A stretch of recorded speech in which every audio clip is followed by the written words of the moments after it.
ওহ কৌশিক, আস্তে আস্তে চালা, আমি পড়ে যাব তো। আর কত আস্তে চালাবো? আর আস্তে চালালে আর বাড়ি ফিরতে হবে না, কাল সকালে ফিরিস। আমার কথার উত্তরে সুজন আর কোনো কথা বলল না। আমি আর আমার বন্ধু সুজন আজ প্রায় 2 মাস পরে গ্রামের বাড়ি ফিরছি। আমরা খুব ভালো বন্ধু। ছোট থেকেই আমরা একসাথে বড় হয়েছি। আমরা পড়াশোনা শেষ করে শহরে চাকরি নিয়েছি। আজ মোটরসাইকেলে করে শহর থেকে গ্রামে ফিরছি। সুজন মোটরসাইকেলে চলাচল করতে একদমই পছন্দ করে না, কিন্তু আমার মোটরসাইকেলে চলাচল করতে বেশ ভালো লাগে। এই কৌশিক, বড্ড খিদে পেল যে, কটা বাজে দেখতো। আমি ঘড়ির দিকে তাকিয়ে দেখলাম, তখন রাত প্রায় 10টা বাজে। 10টা বাজে সুজন, আমারও খুব খিদে পেয়েছে রে। বাড়ি পৌঁছাতে আর 2 ঘন্টার মতো সময় লাগতে পারে। চল আমরা কিছু খেয়ে নেই বরং।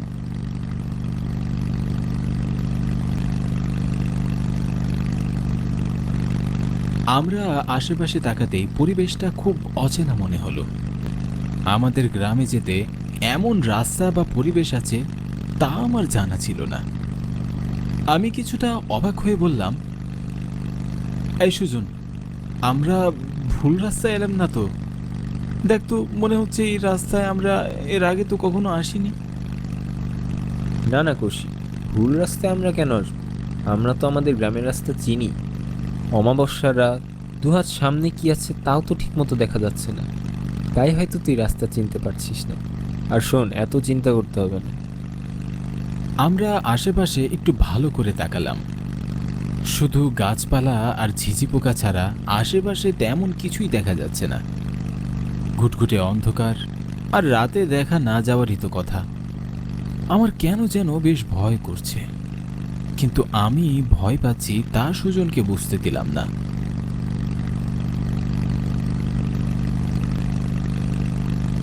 তখনই অনেকটা দূরে একটা গ্রাম্য খাবারের হোটেল আমরা দেখতে পাই।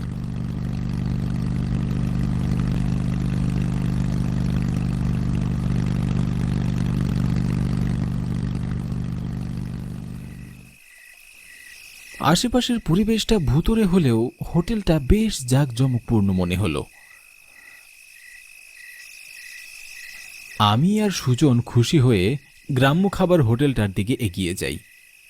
হোটেলে আরও বেশ কয়েকজন কাস্টমার ছিলেন। ওনারা বেশ তৃপ্তি করেই খাবার খাচ্ছিল। ওনাদের দেখে মনে হলো হোটেলে অনেক ভালো খাবারের মান আছে।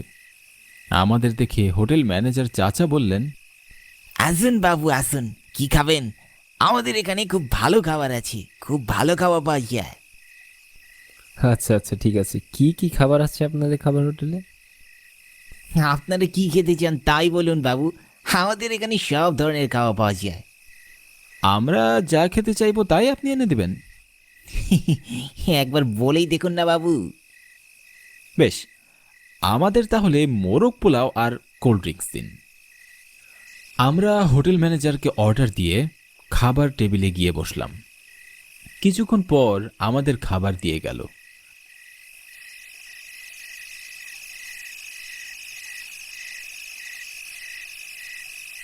খাবারগুলো সত্যিই খুব মজার ছিল।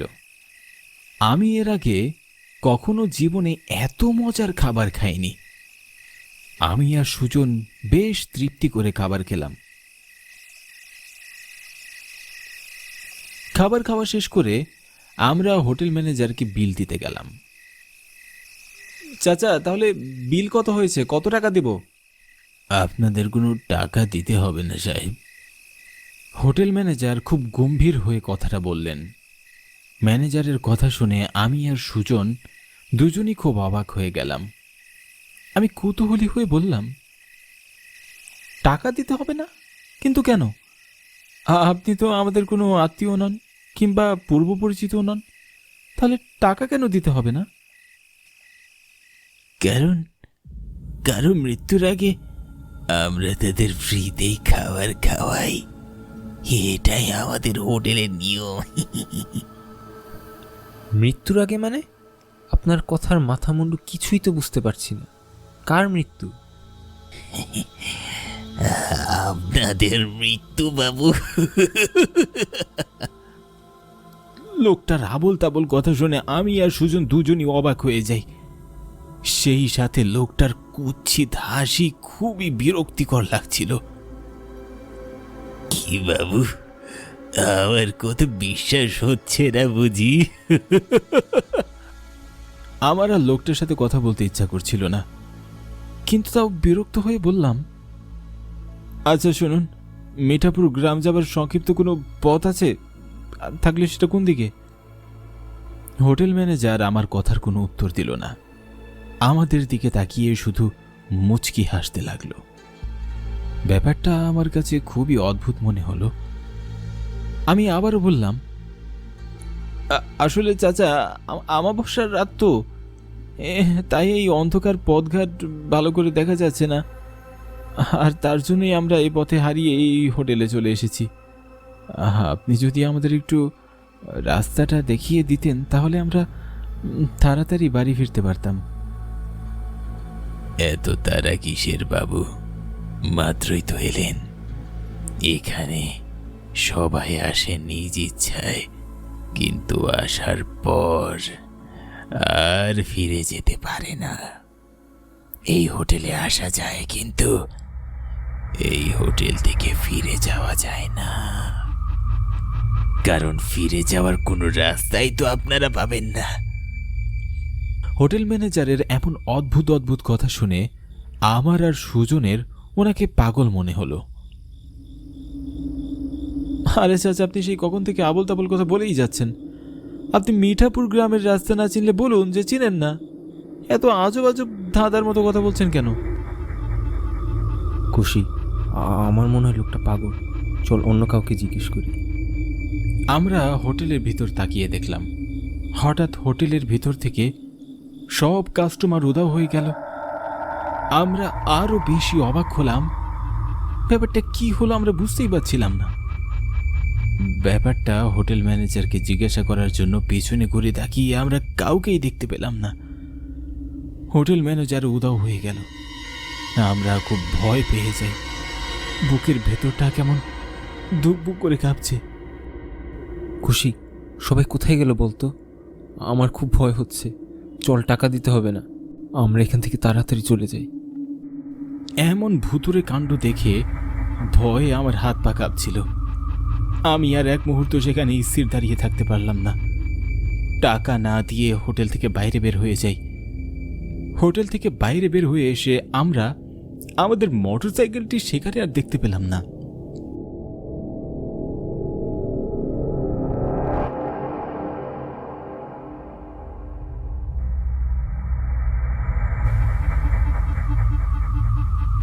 এ কি, মোটরসাইকেল কোথায় গেল? এসব কি হচ্ছে? আমার স্পষ্ট মনে আছে আমি মোটরসাইকেলটি এখানেই রেখেছিলাম। এখানে দাঁড়িয়ে থাকতে আমার খুব ভয় হচ্ছে। চল, আমরা আশেপাশে মোটরসাইকেলটা খুঁজে দেখি।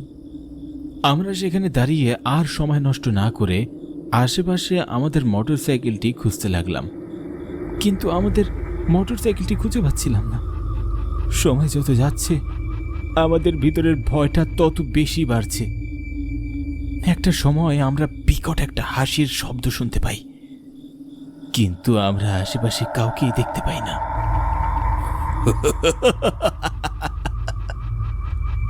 কে কে এমন করে হাসে? সুজন, আশেপাশে তো কাউকেই দেখতে পাচ্ছি না। কৌশিক, আমার খুব ভয় করছে। আমার মনে হয় আমাদের এখানে আর থাকা উচিত হবে না। চল এক্ষুনি এখান থেকে দৌড়ে পালাই। ভয়ে আমরা সেখান থেকে দৌড়ে পালাচ্ছিলাম। অন্ধকারে পথঘাট কিছুই ভালো করে দেখা যাচ্ছে না। অনেক দূর থেকে ভেসে আসা ভয়ঙ্কর শব্দ আমরা আমাদের কানে শুনতে পাই। আমাদের মনের ভিতর কুডাক ডাকছিল, ভয়ে পুরো শরীর কাঁপছিল। আমরা না থেমে ছুটে চললাম, কিন্তু অদ্ভুতভাবে বারবার ঘুরে ফিরে আমরা সেই একই খাবার হোটেলের সামনে চলে আসছিলাম। আমরা বুঝতে পারলাম আমাদের সাথে মায়াবী কিছু ঘটছে, কিন্তু ঠিক কেন যেন তা বুঝতে পারছিলাম না। সুজন, আমাদের সাথে এমনটা হচ্ছে কেন রে? বারবার ঘুরে ফিরে আমরা সেই একই হোটেলের সামনে চলে আসছি। হ্যাঁ, আমার খুব ভয় করছে রে। তখন আমাদের সামনে হঠাৎ করেই হোটেলের ম্যানেজার চাচা আর হোটেলে কাস্টমার যারা আমাদের সাথে খাবার খাচ্ছিল তারা চলে আসলো, আর হা হা হু হু শব্দ করে জোরে জোরে হাসতে লাগলো। তাদের এমন ভয়ঙ্কর হাসি দেখে খুব অবাক হয়ে গেলাম। এমন করে আবার কেউ হাসে নাকি? আরে চাচা, আপনি এমন করে হাসছেন কেন? দেখছেন আমরা ভয় পাচ্ছি, তার উপর মায়া জালে আটকে গেছি। আর এমন বিপদের সময় আপনি আমাদের সাহায্য না করে হাসছেন।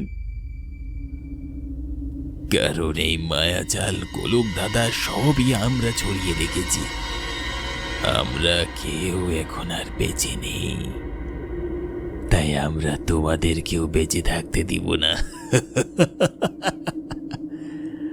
আমাদের খুব পিপাসা পেয়েছে, তাই আমরা তোমাদের রক্ত চুষে খাবো।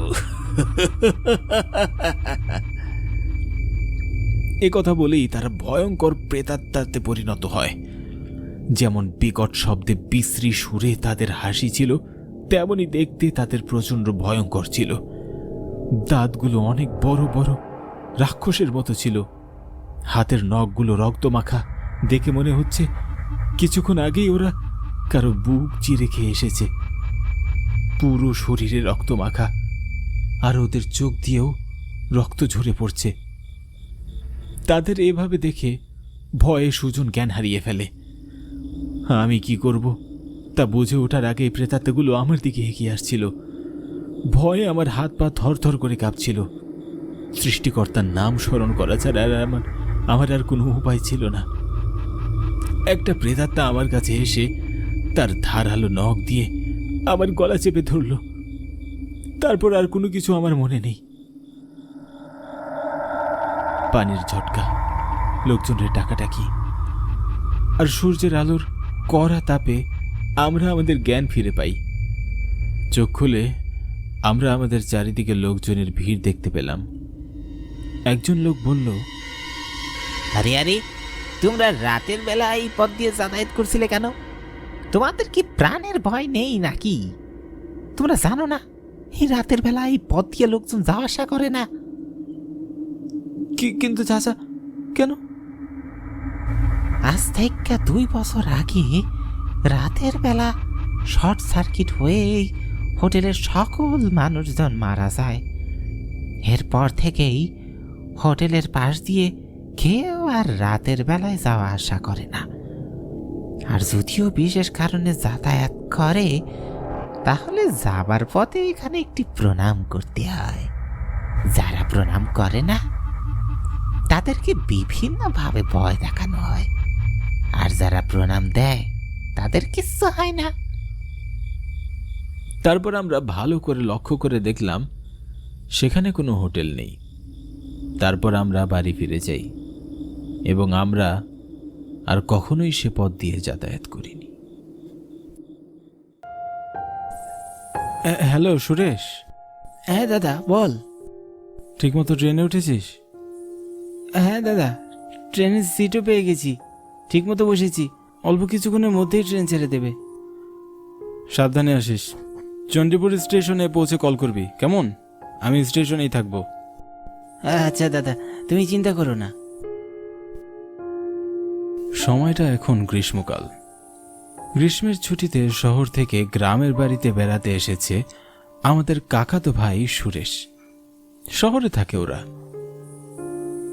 কাকা কাকির মুখে গ্রামের অনেক গল্প শুনেছি, কিন্তু শহরে জন্ম হওয়ার কারণে কখনো গ্রামে আসা হয়নি ওর। গ্রামের বাড়িতে এইবারই প্রথম এসেছে।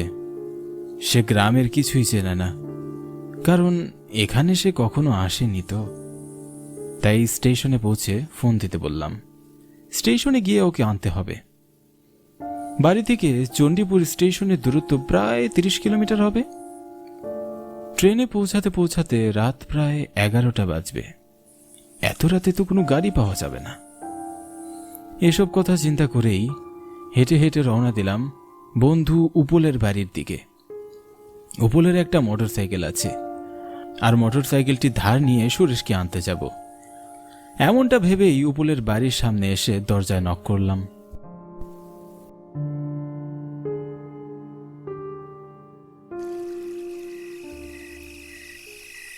উপল, উপল, কিরে বাড়ি আছিস? আমার গলার আওয়াজ পেয়ে উপল দরজা খুলে বাইরে বের হয়ে গেল। কিরে, তুই এত রাতে কি মনে করে? বন্ধু, একটু দরকারে এসেছি। কি দরকার বল। শহর থেকে আজ রাতে আমার কাকাতো ভাই আসছে, রাতে এই চণ্ডীপুর স্টেশনে যাবে, ওকেই আনতে হবে। কিন্তু এত রাতে তো বাইরে কোনো গাড়ি পাবো না। তুই যদি তোর মোটর সাইকেলটা দিতিস অনেক উপকার হতো রে। আরে মোটর সাইকেল নিবি, এ আবার আমতা করে বলার কি আছে? আমি ভাবলাম তুই কি নাকি বলবি। তা এত রাতে যাবি? হ্যাঁ, তুই চিন্তা করিস না, সকাল হলে আমি তোর গাড়ি তোর বাড়ি পৌঁছে দেবো, ঠিক আছে? আরে আমি ওসব কথা ভাবছি না, আমি ভাবছিলাম মোটর সাইকেলটির একটু সমস্যা হয়েছে, মাঝে মধ্যে স্টার্ট বন্ধ হয়ে যাচ্ছে, এরপর আর স্টার্ট নিতে চায় না। আজ শহরে নিয়ে গেছিলাম সারাতে, কিন্তু মানি ব্যাগটা বললো অনেক সময় লাগবে। এখন আমার সময় ছিল না বলেই না সেরেই চলে এসেছি। তুই চালাতে পারবি তো? হ্যাঁ, এত রাতে আর কোনো গাড়ি পাবো না, বুঝেছিস? বুঝতেই তো পারছিস গ্রামের স্টেশন। এখন যেভাবেই হোক মোটর সাইকেলটা আমাকে নিতেই হবে রে। তুই চিন্তা করিস না, আমি যে কোনোভাবে ম্যানেজ করে নেব। আচ্ছা, তাহলে তুই দাঁড়া, আমি চাবিটা নিয়ে আসছি।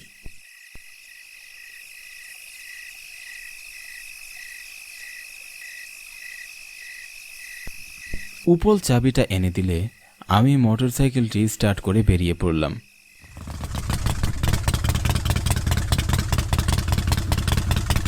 ঘড়িতে এখন সময় 10টা বাজে। এখন বেরোলেও সময়ের আগে স্টেশনে পৌঁছে যেতে পারবো। প্রথমত বাইকটি স্টার্ট ভালোই হলো, তবে জানি না পথের মধ্যে আবার কি হয়। ভালোই সুরেশকে নিয়ে বাড়ি পৌঁছাতে পারলেই বাঁচা যায়। আজ চারিদিকের এমন অন্ধকার পরিবেশ দেখে মনে হচ্ছে আমাবস্যা। ঘুটঘুটে অন্ধকার, আকাশে কোনো চাঁদ বা কোনো তারার দেখা নেই। নিশি কালো অন্ধকারের মাঝে শুধু ঝিঝি পোকার ডাক কানে ভেসে আসছে। কেন জানি মনের মধ্যে এক অজানা ভয় কাজ করছে। হয়তো উপলের কথায় মনের মধ্যে ভয়টা আরো বেশি কাজ করছে। যদি স্টার্ট বন্ধ হয়ে যায় তখন কি হবে?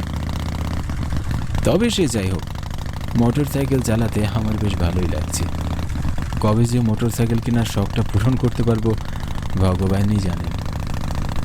নির্জন এই পথে মোটর সাইকেল চালাতে আরো বেশি মজা। পুরোটা রাস্তা একদম ফাঁকা, তার মধ্যে ঠান্ডা হাওয়া লেগে মনের মধ্যে এক সুন্দর অনুভূতি হচ্ছে।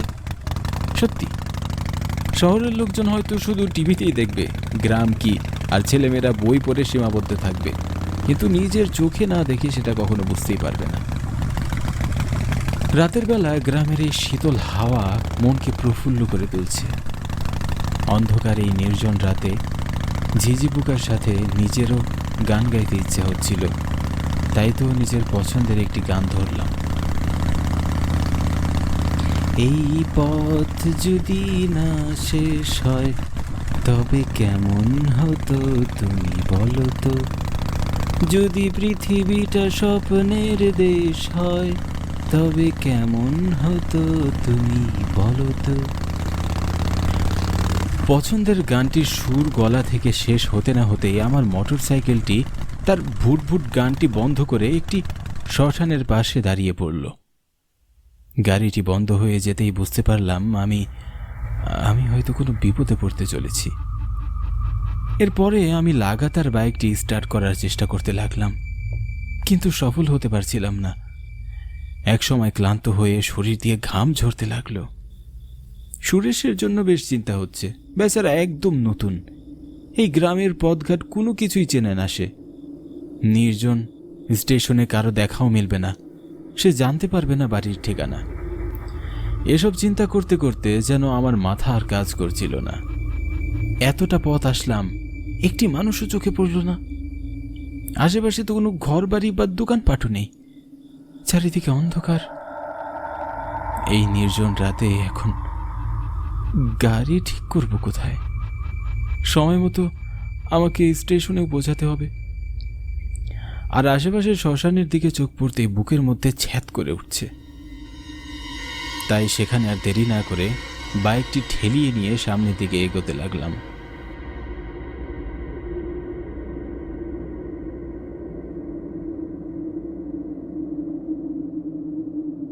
একটু সামনে যেতে রাস্তার পাশে একটা বট গাছে দেখতে পারলাম। মনে মনে ভাবলাম গাছটির নিচে বসে একটু বিশ্রাম করে তারপর আবার বাইক স্টার্ট দেব। কিছুটা সময় বটগাছের নিচে বসে বিশ্রাম নিলাম। অপেক্ষা করতে করতে কিছুটা সময় পরে আমি আবারও বাইকটি স্টার্ট করতে লাগলাম, কিন্তু কিছুতেই স্টার্ট করতে পারছিলাম না। চারপাশটা ঝোপঝাড়ে এতটাই অন্ধকার যে সামনে কিছুই দেখা যাচ্ছে না। নিশ্চুপ চারিদিক। ঝোপের পাশ থেকে মাঝে মাঝে শিয়ালের ডাক ভেসে আসছে। শিয়ালের ডাক শুনে এদিক ওদিক তাকিয়ে দেখলাম। রাত তখন প্রায় 11টা বাজে। হঠাৎ তাকিয়ে দেখি দূরে টিমটিম করে একটা আলো জ্বলছে। আস্তে আস্তে করে আলোটা সামনের দিকে এগিয়ে আসছে। আলো দেখে তো মনে হচ্ছে এটা মশালের আলো। কেউ হয়তো মশা জ্বালিয়ে এদিকে আসছে। যাক, ভালোই হলো, অবশেষে মানুষের দেখা তো পেলাম। এমনটা ভেবে মনে স্বস্তি পাচ্ছিলাম। মশালের আলো আরো স্পষ্ট হতেই কানে ভেসে আসলো, হরি বল, বলো হরি, হরি বল, বলো Hari. Explore ETFs on Angel One. Invest smart, invest your way. Open free Demat account now. Investments in securities market are subject to market risks. Read all the related documents carefully before investing.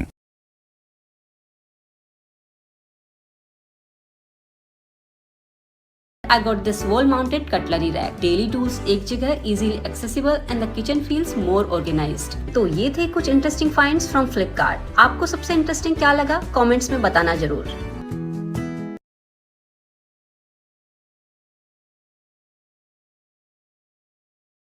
Hari এত রাত দুপুরে এমন কিছু শুনবো এটা কখনো আশা করিনি।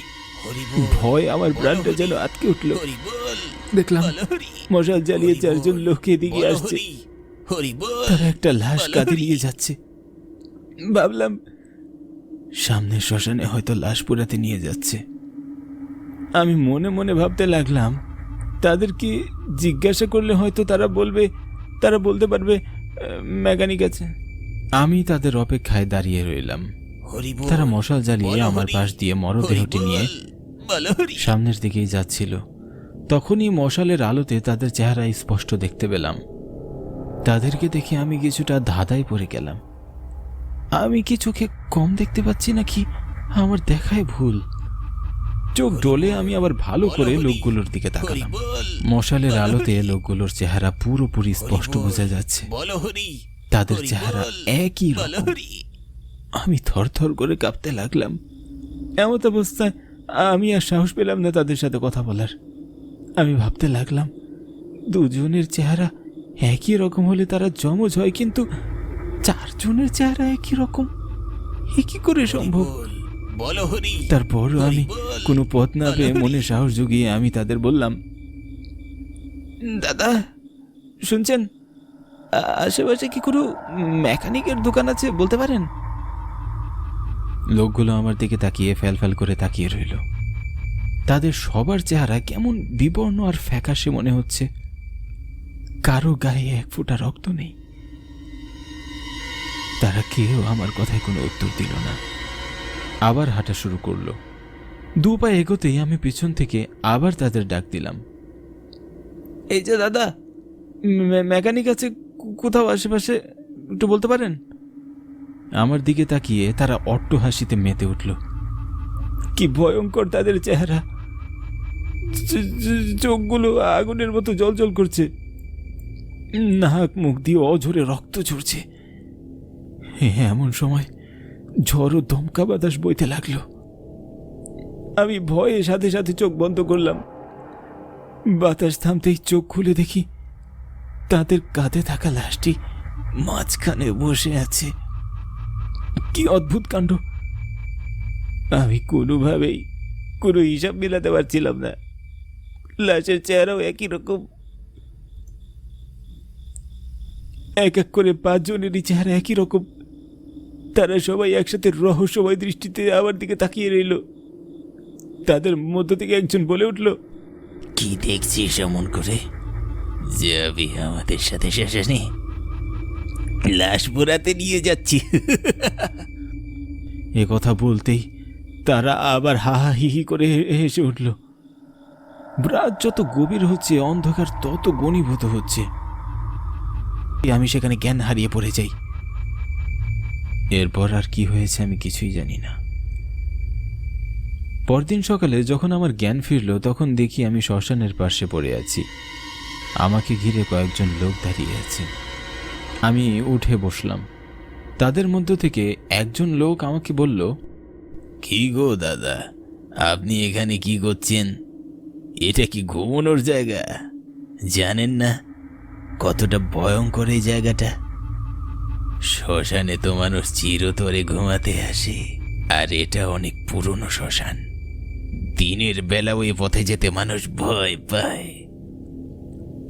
আসলে দাদা, আমি চণ্ডীপুর রেল স্টেশনে যাচ্ছিলাম, কিন্তু পথে আমার বাইকটা নষ্ট হয়ে যায়।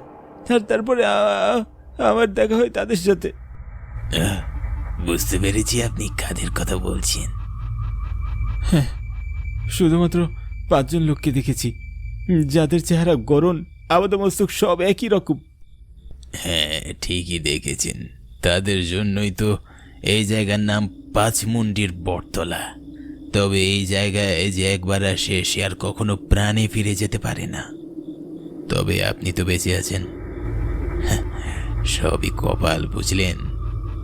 আপনার ভাগ্য ভালো যে আপনি এখনো সুস্থ আছেন। আমি স্টেশনে যেতে চাই, আপনারা কি আমাকে পৌঁছে দিতে পারবেন? এরপরে আমি একটা রিকশায় করে চলে যাই। আমি আমার জীবনের সবচেয়ে ভয়ঙ্কর রাত কাটিয়েছি পাঁচমুন্ডির বটতলায়। মনে মনে প্রতিজ্ঞা করলাম, বেঁচে থাকলে ভুল করে আর কখনো ও পথে পা বাড়াবো না।